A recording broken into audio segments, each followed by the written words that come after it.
Assim diz o Senhor, irmãos: não julgueis para que não sejais julgados, porque com o juízo com que julgardes sereis julgados, e com a medida com que tiverdes medido vos tornarão a medir. E porque reparas tu no argueiro que está no olho do teu irmão, e não vês a trave que está no teu olho? Ou como dirás a teu irmão: deixa-me tirar o argueiro do teu olho, e eis uma trave no teu olho? Hipócrita, tira primeiro a trave do teu olho, e então verás claramente para tirar o argueiro do olho do teu irmão. Oremos, irmãos, nesse instante, apresentando a Deus o nosso culto que realizamos ao Senhor, e peçamos a Deus agora, na oração pastoral, que sobre nós decline a sua palavra, nos dê a sua palavra, nos dê do seu evangelho, para que, instruídos na justiça, firmados em Deus e no Senhor, possamos então sermos abastecidos com toda a riqueza advinda do alto. Oremos, portanto, ao Senhor. Senhor bendito e Pai Santo, nós te louvamos e desde já te agradecemos. Com o coração contrito, quebrantado em tua presença, pedimos que, por orientação tua, ó Senhor, nós possamos sermos instigados em tua palavra, para que, agradecidos, possamos reconhecer os feitos do Senhor. Te louvamos por até este momento, Senhor, ter nos recebido em tua presença, ter nos permitido cantar salmos a ti, ter nos dado a oportunidade, Senhor, de orarmos e buscarmos a tua face. Assim, Senhor, nós, agradecidos, prestamos o tributo em oração e pedimos agora ao Senhor que derrame sobre nós a tua palavra, para que, firmados em tua verdade, sejamos ensinados na justiça.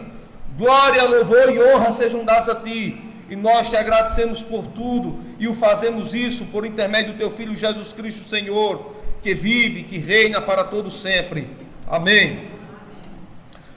Amados irmãos, possamos agora nos assentar e, junto às Escrituras, nós vamos hoje meditarmos naquilo que Cristo expõe no capítulo 7, no verso 1 ao verso de número 5. Antes de ir diretamente ao texto, deixa eu lhe dirigir uma pergunta que certamente já passou pela sua mente alguma coisa sobre o que iremos tratar nessa noite. Você certamente já deve ter dito para alguém, ou já deve ter dito para si mesmo: nós não podemos julgar, visto que a Bíblia, a palavra de Deus, nos proíbe que julguemos. Talvez você já tenha dito isso firmado em Mateus capítulo 7, porque o verso 1 diz que nós não devemos julgar, porque caso julguemos, nós seremos julgados. Uma leitura rápida do capítulo 7 pode nos trazer uma impressão equivocada acerca do ensino de Cristo. E eu quero aqui confessar aos irmãos que, em boa medida, algumas interpretações que partem da Escritura Sagrada partem de uma leitura equivocada que nós fazemos da palavra de Deus. E, em boa medida, essa leitura equivocada também se dá por uma leitura apressada da palavra de Deus. Então, um equívoco, quando nós interpretamos a palavra de Deus, em muito se dá por uma leitura apressada da palavra do Senhor. E aqui a leitura apressada, ela desconsidera aquilo que verdadeiramente Cristo quer ensinar, ou aquilo que verdadeiramente Cristo quer nos colocar diante os olhos. Porque a simples leitura de uma passagem isolada da palavra de Deus pode nos dar uma péssima impressão do que Cristo verdadeiramente não quer dizer. O verso 1 diz: olha, não julgueis para que não sejais julgados. E boa parte dos cristãos, agarrados a esse verso, dizem assim: irmãos, a palavra de Deus nos diz que nós não devemos julgar. E eu quero lhe dizer que esse entendimento é um entendimento completamente equivocado. Completamente equivocado. Pelo contrário, a palavra de Deus nos manda julgar. Aliás, a palavra de Deus nos manda julgar tudo. Não é somente muitas coisas, mas a palavra de Deus nos manda julgar tudo. Inclusive os homens. Inclusive os homens são instados para julgar. E eu gostaria dessa noite passear com você nas Escrituras Sagradas acerca de como devemos julgar. E mostrar para você que as Escrituras Sagradas nos empurram para que nós possamos fazer julgamentos. No entanto, as Escrituras Sagradas nos demandam como um julgamento qualificado, correto, ele deve ser feito. Primeiramente, eu gostaria de quebrar esse mito. Você sabe que mito é tudo aquilo que é originário da mente e do pensamento do homem, para ilustrar uma determinada verdade. E aqui verdade está entre aspas, porque a verdade que é originária dos mitos nem sempre é verdade. Aliás, nem tudo que o mito apregoa é verdade. Então veja, o verso 1 diz assim: não julgueis para que não sejais julgados.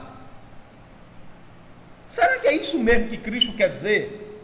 Eu gostaria de lhe convidar na Escritura Sagrada para que você observe outros textos ditos pelo próprio Cristo acerca do julgamento. Então, eu gostaria de lhe chamar para que você possa abrir a palavra do Senhor em Mateus capítulo 18.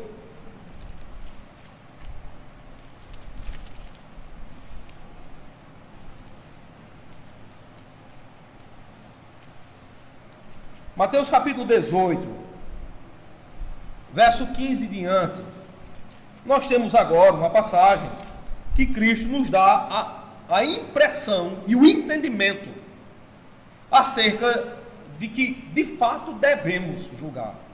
Verso 15 diz assim: ora, se teu irmão pecar contra ti, vai e repreende-o entre ti e ele, só, mas se te ouvir, ganhaste a teu irmão. Verso 16: mas se não te ouvir, leva ainda contigo um ou dois, para que pela boca de duas ou três testemunhas toda a palavra seja confirmada. Continua: se não as escutar, dize-o à igreja, se também não escutar a igreja, considera-o como gentio e publicano. Veja, se ele não escutar a igreja, considera-o. A expressão aqui, considera-o, é julgue-o. Considerar é julgar, é um sinônimo da palavra julgar. Então Cristo está dizendo assim: se ele não escuta a repreensão da igreja, esse irmão ele deve ser considerado como gentio e publicano. Veja que a igreja acabou de tecer o quê? Um julgamento. Um julgamento sobre uma pessoa. Abra a escritura agora em Filipenses capítulo 4 e observe o que diz o verso 8. Aqui veja, Paulo instrui a igreja de Filipos. Veja, o julgamento aqui já não é mais sobre pessoas, mas é sobre as coisas que se colocam perante os nossos olhos. Filipenses, capítulo 4. Observe aí o verso de número 8. Veja o que nos diz o Senhor. Diz assim: quanto ao mais, irmãos, tudo que é verdadeiro. Aí ele diz: tudo que é honesto, tudo que é justo, tudo que é puro, tudo que é amável, tudo que é de boa fama, se há alguma virtude e se há algum louvor, nisso Pensai, o que é que os crentes deveriam experimentar? Através de um criterioso julgamento, o que é verdadeiro, o que é honesto, o que é justo, o que é puro, o que é amável e o que seria de quê? De boa fama. Se houvesse virtude nisto, então isso que deveria, portanto, predominar sobre o nosso pensamento. Agora, veja, observe que nós lançamos julgamentos não somente sobre pessoas, mas julgamos também as coisas. Interessante é que a palavra do Senhor também vai nos ensinar acerca de que não somente pessoas e coisas devem ser julgadas, mas também as palavras que os homens proferem também devem ser, de igual modo, julgadas. Abra a Escritura Sagrada em 1 João, capítulo 4, verso 1. 1 João, capítulo 4, e o verso é o verso de número 1. Observe como João admoesta a igreja de Cristo. Assim nos diz o Senhor: amados, não creais a todo espírito, mas provai se os espíritos são de Deus, porque há muitos falsos profetas se têm levantado no mundo. Veja, agora ele manda ou autoriza que a igreja prove, meça, julgue aquilo que os homens ensinam. Quando ele diz aqui espírito, a palavra espírito está atrelada a quê? A falso profeta. E o falso profeta é aquele que ensina a igreja uma falsa doutrina, ou traz para a igreja um falso ensinamento. O que é uma falsa doutrina ou um falso ensinamento? É tudo aquilo que não está fundamentado na palavra do Senhor. Aliás, os cristãos são conhecidos porque creem naquilo que está fundamentado no Evangelho. Se você começa a acreditar naquilo que não tem sustentação na Escritura Sagrada, certamente você estará sendo enganado. Você está sendo levado à morte. O perigo ronda o seu ser. De fato, aqui nós somos chamados, instados, impulsionados, empurrados para julgarmos pessoas, coisas e aquilo que os homens proferem. Mas como conjugar esses textos com Mateus capítulo 7, verso 1, onde o verso 1 diz assim: não julgueis para que não sejais julgados. Será que Cristo queria ensinar isso mesmo? Que os cristãos não devem julgar? Veja, o texto do capítulo 7, ele não deve estar apenas fincado no verso 1. Ele é uma continuidade. O que vai ser ensinado no capítulo 7 é que cristãos, crentes, professos, não devem julgar de forma equivocada. Não devem tecer juízo temerário. Entenda pela palavra temerário um juízo equivocado, um juízo errado, um juízo onde foge a imparcialidade, um juízo feito às cegas. Um juízo temerário é algo que é feito para que outrem possa ser condenado. É um juízo feito às cegas. É um juízo motivado por falsas intenções. É um juízo que é feito sem levar em consideração os atos estabelecidos pelas leis ou pelas regras, e até mesmo pelo direito. E é isso que Cristo quer ensinar a partir do capítulo 7. Portanto, a partir de hoje, você possa quebrar esse tabu, esse mito que a maioria dos cristãos tem evocado sobre suas mentes. Sim, nós devemos julgar. Agora, nós devemos ter cuidado com a forma que nós julgamos. Vamos ver isso agora, a partir do capítulo 7, verso de número 2.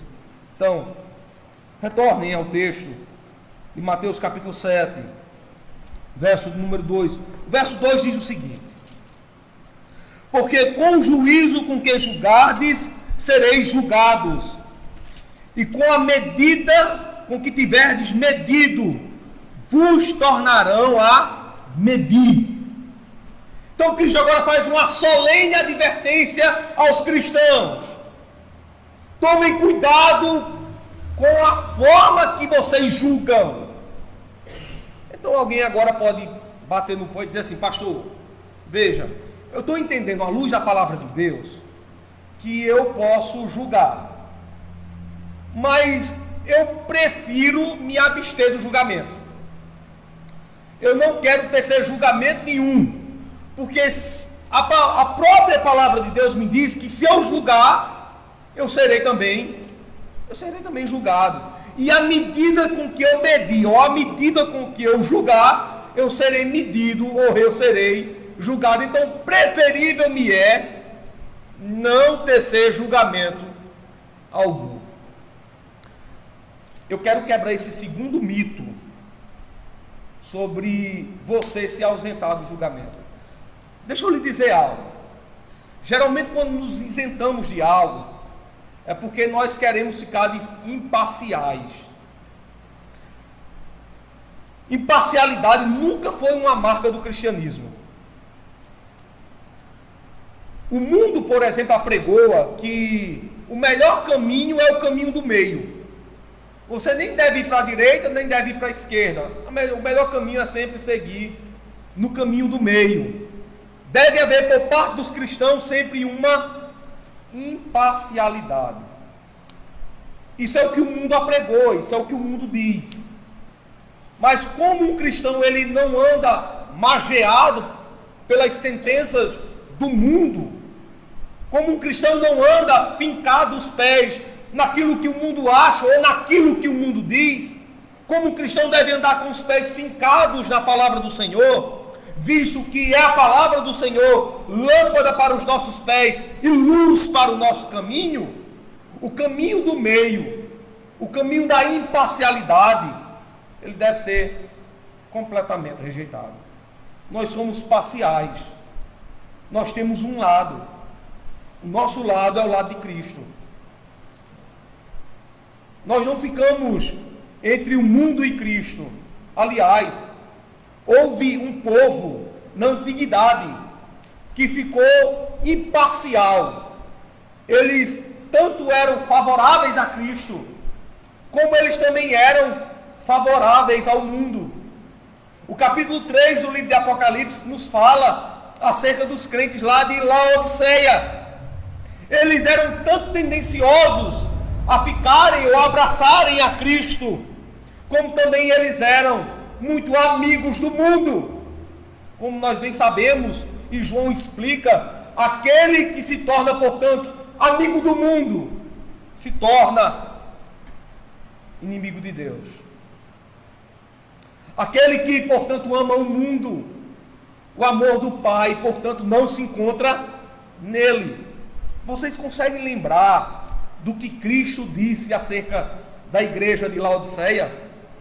Ele disse: vocês nem são quentes e nem são frios.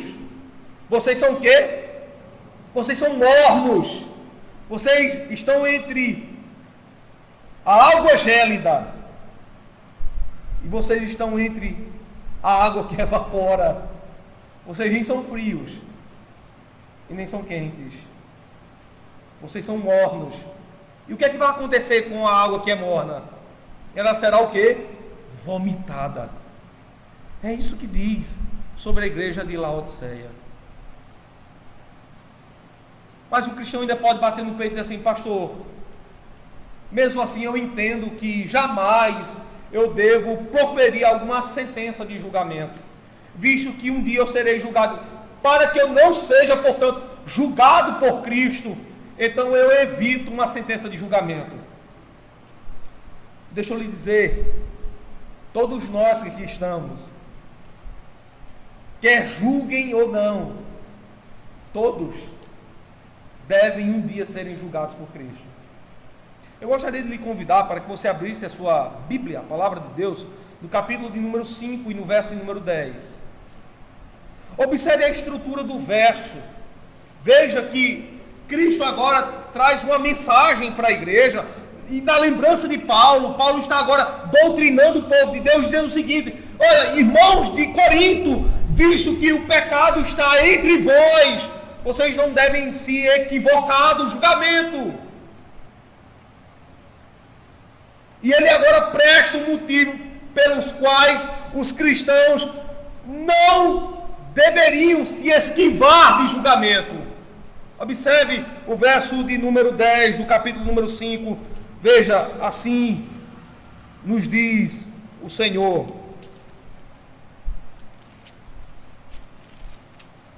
atente, porque todos devemos comparecer ante o tribunal de Cristo,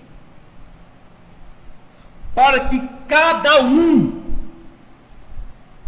observe, para que cada um receba segundo o que tiver feito por meio do corpo, o bem ou mal. Olha o verso, porque todos devemos. Interessante que a palavra todos aí, o sentido dela é um sentido amplo. Paulo não estava apenas falando dos irmãos de Corinto. A palavra todos aí do grego pantos significa todos que já foram, todos que já passaram, todos que são, todos que estavam vivos à época em que Paulo escreve a mensagem, mas também todos que serão. Então, todos os homens deverão passar ante o tribunal de Cristo. Então perceba que você será mesmo assim julgado pelo Senhor, pelo bem ou pelo mal praticado por ti. Lembre-se que o bem praticado por você é aquele bem que fala Paulo em Efésios capítulo 2, verso 10. O bem que praticamos através das boas obras praticadas e deixadas por nós através de Cristo. E pelo mal, pelo pecado que cometemos sobre a face dos homens, mas primordialmente perante a face de Deus. Todos nós seremos julgados. Aqueles que não julgam, aqueles que julgam, todos serão julgados. Mas como nós devemos julgar? Essa é a grande pergunta do texto. Como nós devemos julgar? Já que vamos julgar, como nós julgamos? Como nós devemos julgar? Veja, o verso 3, o verso 4 e o verso 5 nos ensinam como nós devemos julgar. E veja que agora Cristo vai trazer como ensinamento para o povo que o julgamento tecido pela igreja, ele deve ser um julgamento completamente responsável. Deve ser um julgamento baseado no equilíbrio,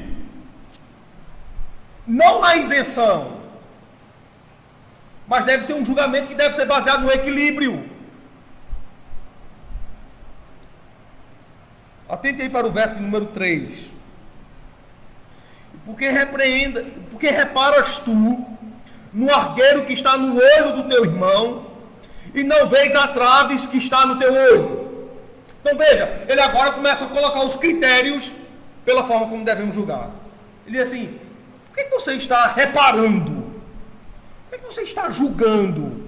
Por que você está apontando o argueiro que existe no olho do teu irmão, visto que no seu olho existe uma trave?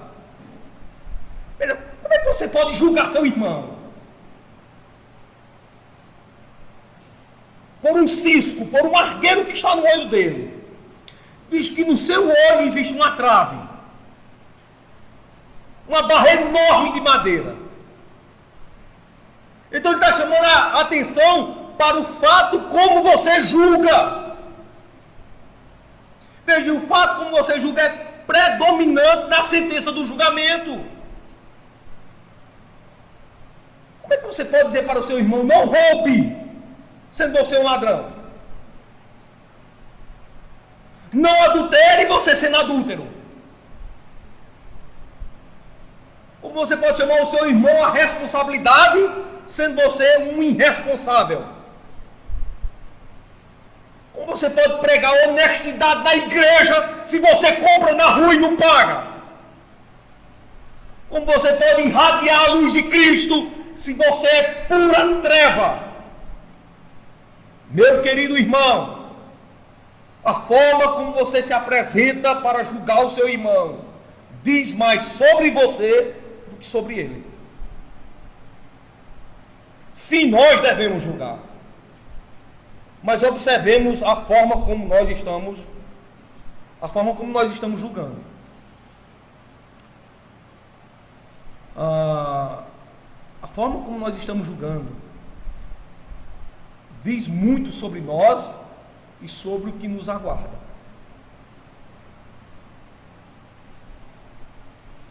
Lá em 1 Coríntios, capítulo número 11, Paulo administra para a igreja de Corinto o solene risco que há sobre aqueles que não julgam ou se julgam de forma inadequada. Abra a Escritura Sagrada em 1 Coríntios, capítulo de número 11. Observe aí o verso de número 35. 1 Coríntios. Desculpe, irmãos, verso de número 32. 1 Coríntios, capítulo 11, verso de número 32.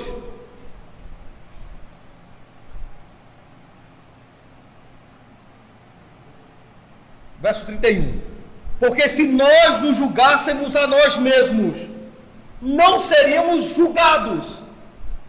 Mas quando somos julgados, somos repreendidos pelo Senhor. Aí ele diz assim, para não sermos condenados ao mundo. Veja, antes de tecer qualquer julgamento sobre um irmão nosso, é interessante observar aquele risco que nós estamos correndo de não estarmos fazendo aquela mesma coisa, ou fato pior do que o nosso irmão está fazendo. Então, antes de julgar nosso irmão, como deveríamos proceder? Julgando-se a si mesmo. Julgando-se a si mesmo. É a maneira pela qual nós começaremos a julgar adequadamente um irmão nosso. Primeiramente, nós nos corrigimos para que possamos corrigir. Passa da Escritura Sagrada uma filosofia que acompanha o cristianismo. Dizem o seguinte, que palavras convencem. De fato, a palavra não somente convence, mas ela converte, visto que a fé vem pelo ouvir e ouvir a palavra de Deus. Mas também nos passa essa filosofia da Escritura que se a palavra convence, o exemplo arrasta. Como é que nós queremos?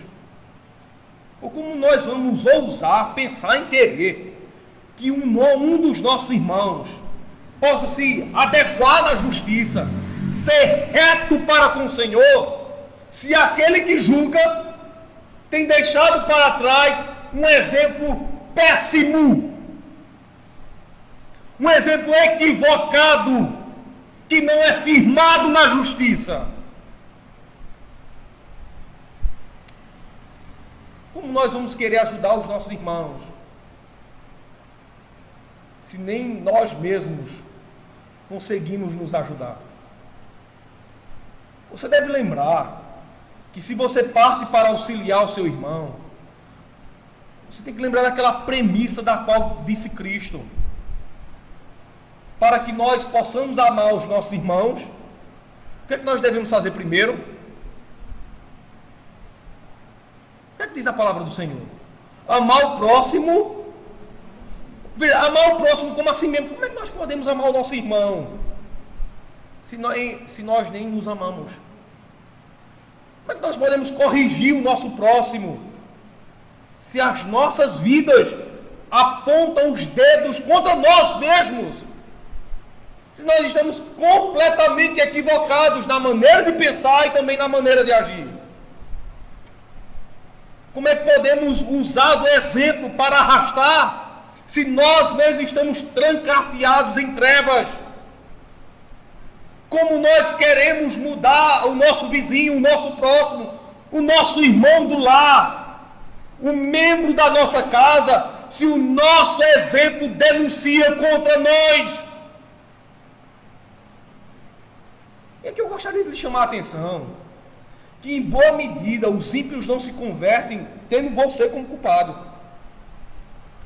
Você é o culpado e grande responsável por isso. O seu testemunho não é reto. Você é mentiroso, fala e não cumpre. Compra e não paga. Não se responsabiliza pelo acordo firmado. Em casa não dá testemunho da verdade. E os seus familiares estão morrendo à míngua. O ímpio vê seu testemunho e diz: sou mais permanecer como estou. Eu vou lá querer ser crente igual a fulano. Fulano faz tudo errado. Se é para viver numa vida assim, eu vou viver da minha. Eu nem preciso ir para a igreja para fazer o que ele faz. Meu querido irmão, por você ser um cristão, você tem uma responsabilidade gigantesca que pesa sobre você. Você tem portado consigo o nome de Cristo. Sabe qual é a consequência disso?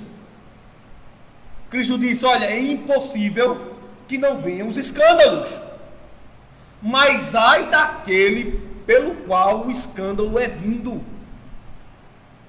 O nosso comportamento às vezes tem escandalizado o mundo, não pela honestidade, não pela firmeza na verdade, mas pelos maus feitos que nós temos feito e presenciado no mundo.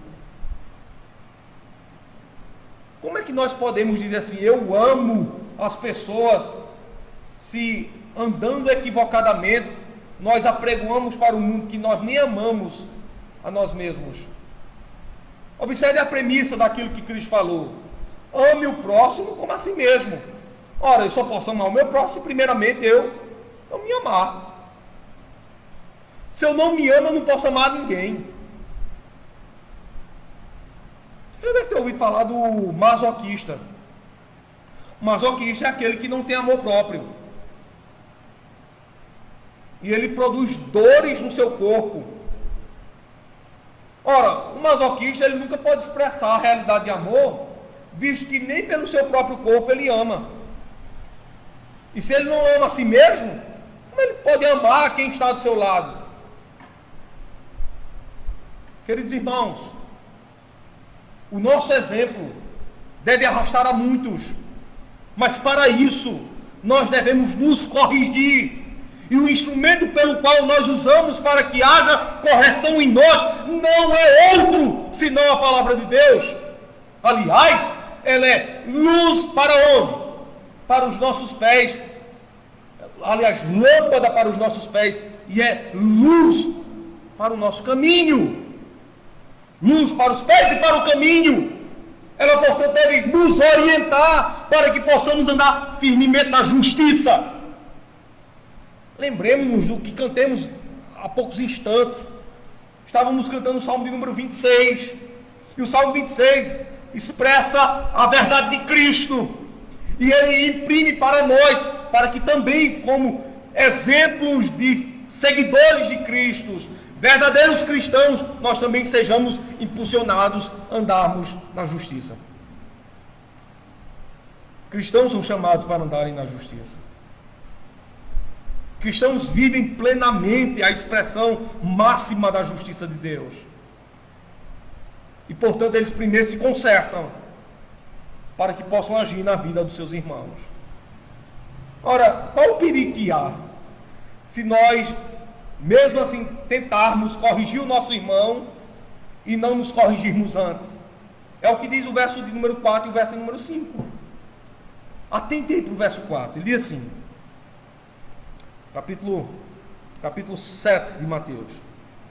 Ou como dirás a teu irmão, deixa-me tirar o argueiro do teu olho, e eis uma trave no teu olho. Você está entendendo o que é que Cristo está querendo dizer?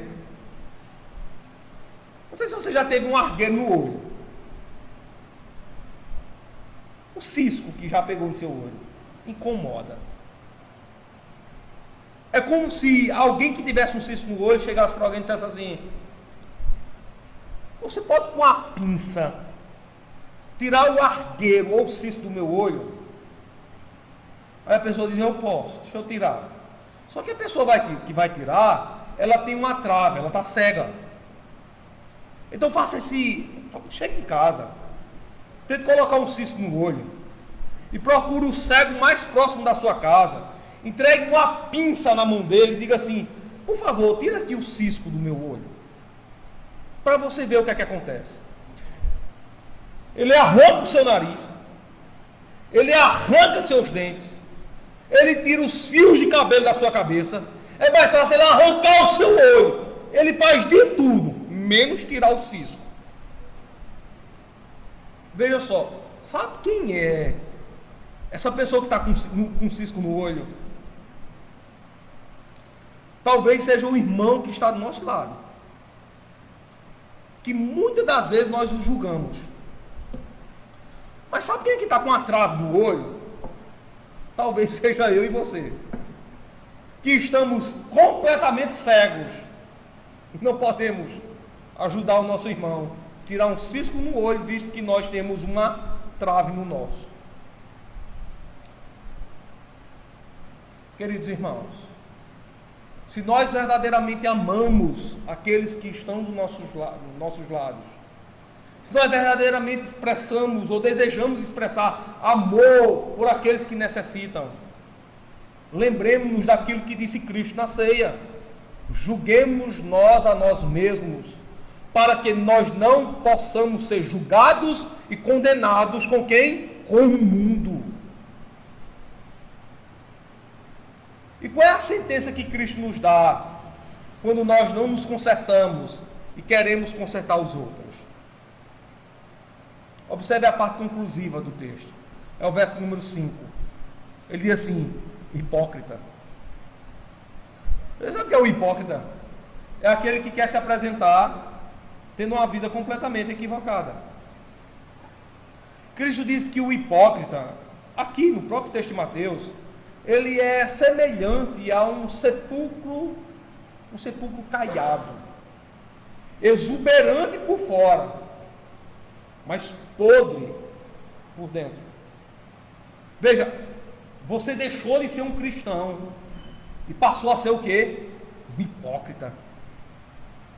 Alguém que quer puxar a glória para si.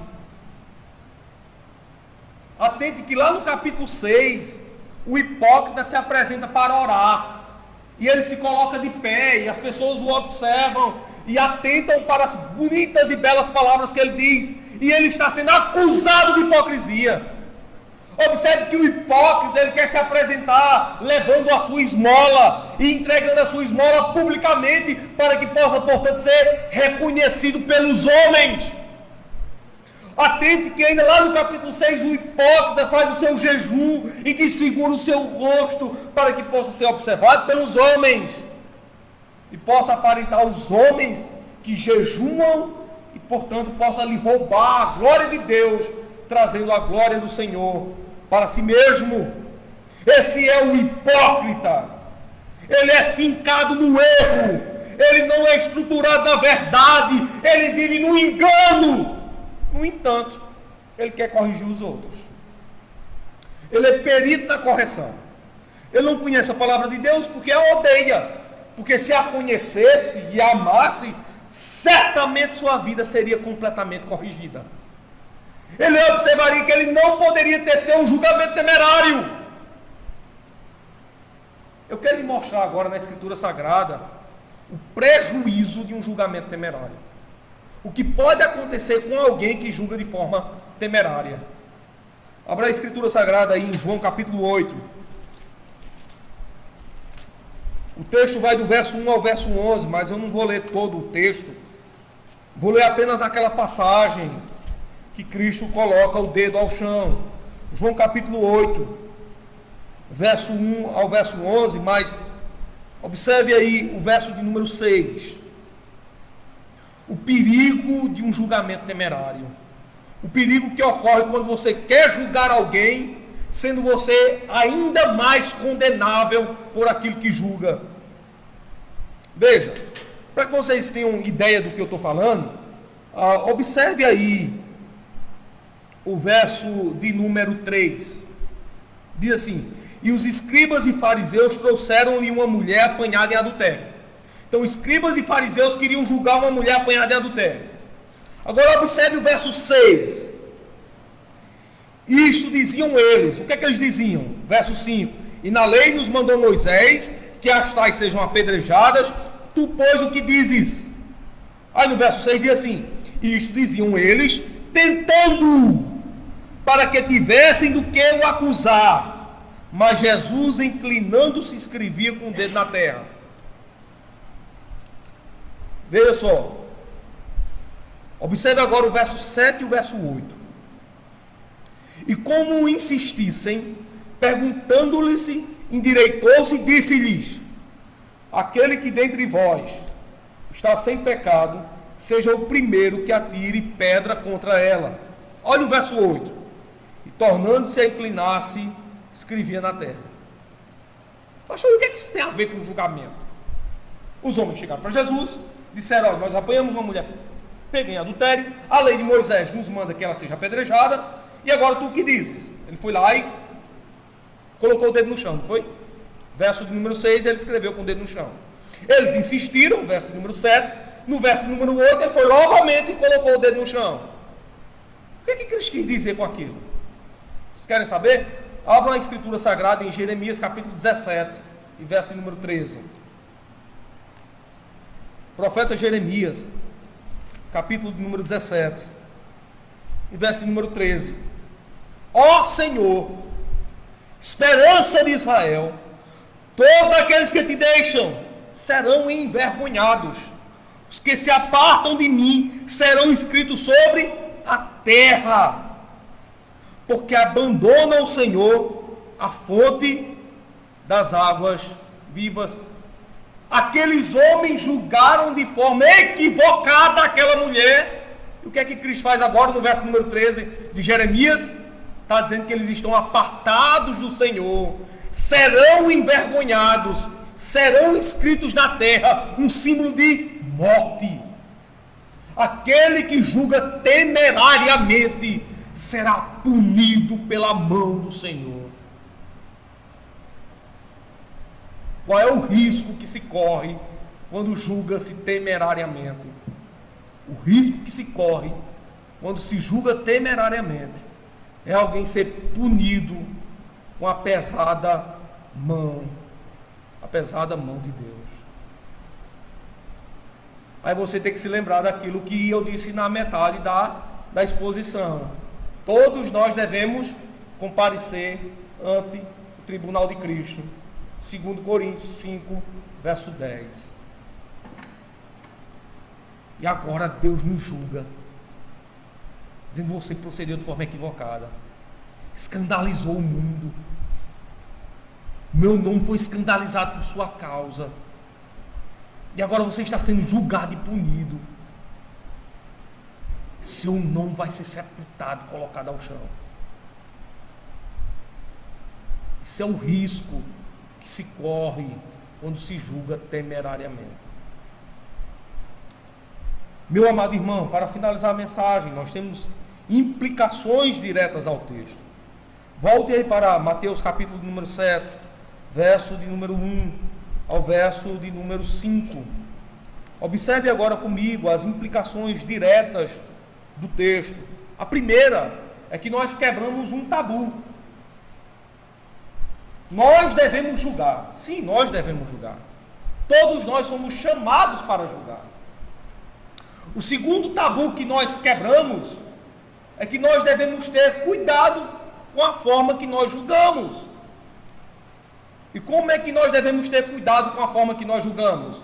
Primeiramente, julgando-se a si mesmo. Primeiramente, se julgando a si mesmo. É analisando-se a si mesmo, para que não possa proceder de forma equivocada. É a segunda implicação. E qual é a terceira implicação?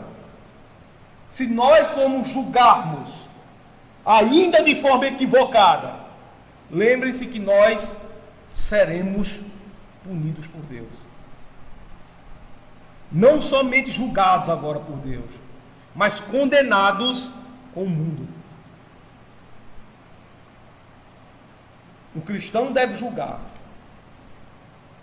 mas deve julgar de forma intemerária. Deve evitar julgar de forma equivocada, não motivado por sentimentos fúteis, iníquos, forjados no engano ou na mentira. Mas o seu julgamento deve ser precipitado na verdade, para que por fim você não possa ser condenado. Você não possa ser condenado com o mundo, meu irmão.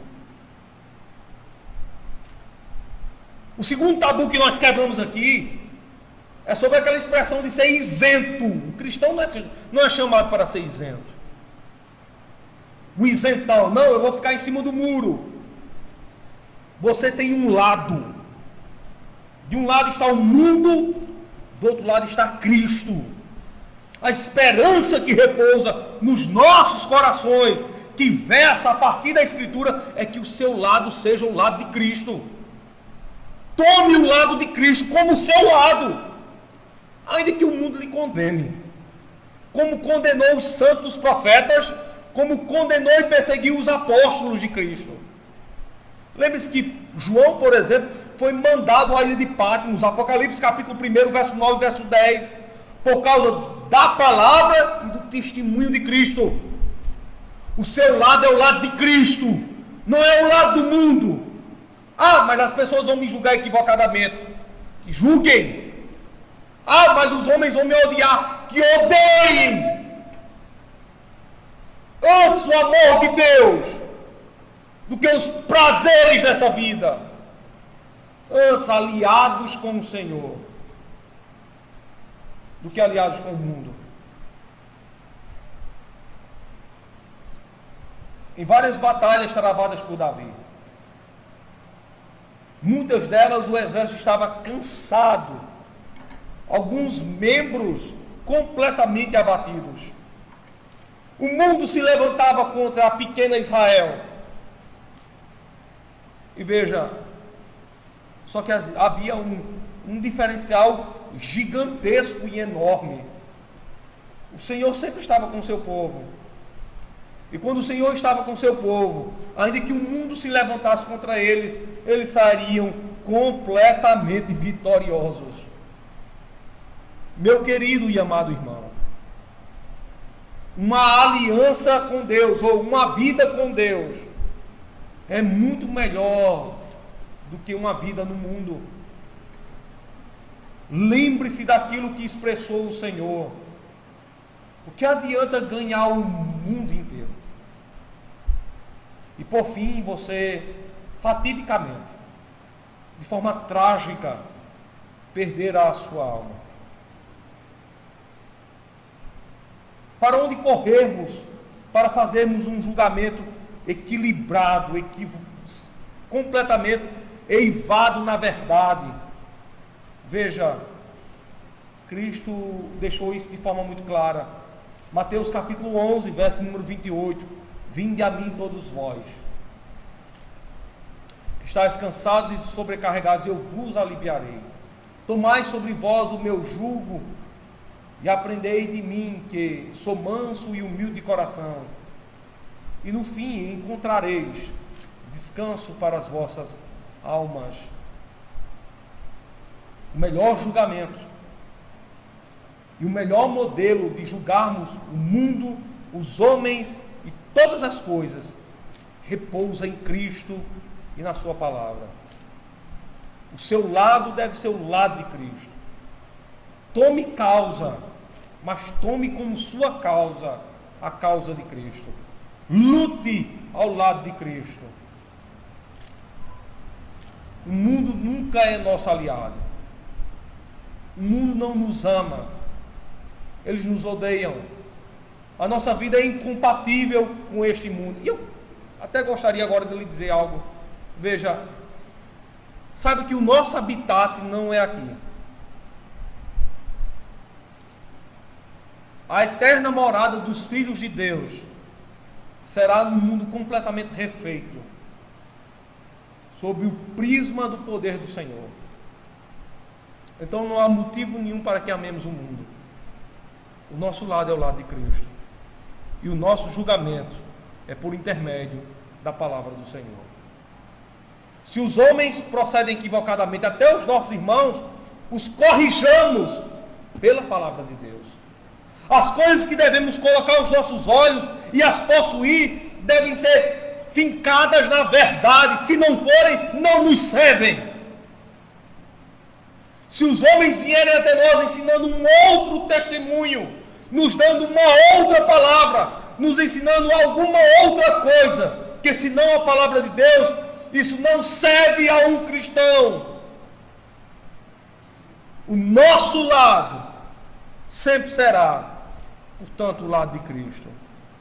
Que o Senhor aqui nos abençoe e que sua palavra faça com que o nosso repouso seja nela, na Escritura Sagrada. Amém, irmãos. Coloquemos-nos de pé. Nesse instante, oremos ao Senhor, em encerramento do culto ao dia do Senhor.